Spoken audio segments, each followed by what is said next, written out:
The goal for this lesson is for students to understand what new media is and to strengthen information literacy skills by teaching students how to find resources that are credible.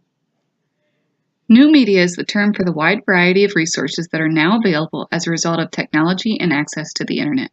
Some examples of new media are social networking sites such as Facebook and Twitter, apps on your cell phones, videos, audio files, virtual worlds, and learning management systems such as Schoology. Many students are already familiar with new media because of their cell phones, tablets, and access to the internet at home. In order to effectively interact with new media, it is important for students to possess information literacy skills. Information literacy is the process of finding the information that is needed to answer a question, understanding if that information is credible, and then using the information for making a decision based off of it.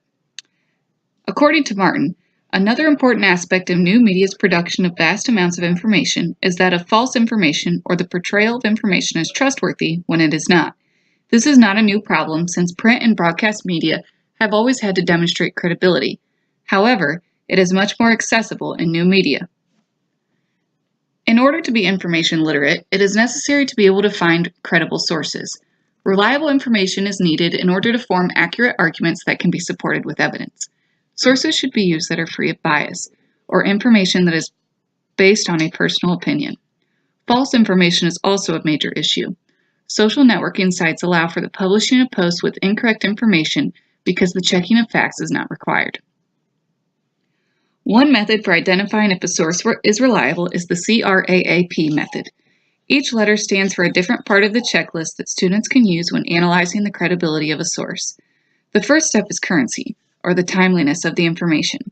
Students should ask themselves if the information was published recently or if it is old and outdated. Next is relevance, or the importance of the information for your needs. In this step, check if the information fits the question that you are trying to answer. The third step is authority, which is the source of information. Is the author a published expert or someone who has no credibility on the topic? When searching the internet, it is important to look at the type of website. Those that are .edu or .gov are typically recognized as reliable. The second A is for accuracy, or the reliability of the information. This one is especially important as you check for evidence and bias in the source. Finally, the last step is purpose, or the reason that the information exists. Is the source trying to persuade you to have a certain view, or is it simply presenting the facts? Together, these 5 steps are helpful in determining if a source that you find is a good one to use for research.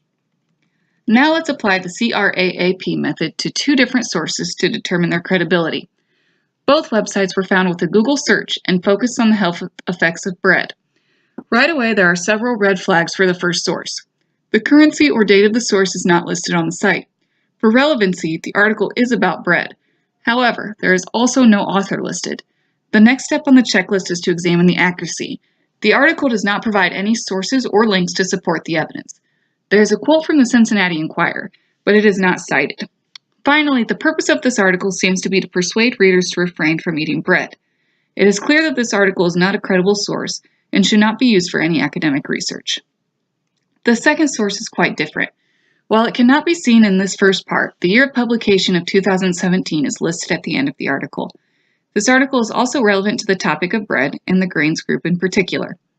The author of this article is not listed as a specific person, but is part of the United States Department of Agriculture, which is accepted as credible and accurate. For the purpose, the article appears to be listing facts related to grains. Overall, the second article is much more reliable than the first. As both articles were found with a Google search, it is clear that there are both reliable and non-reliable articles that are available online.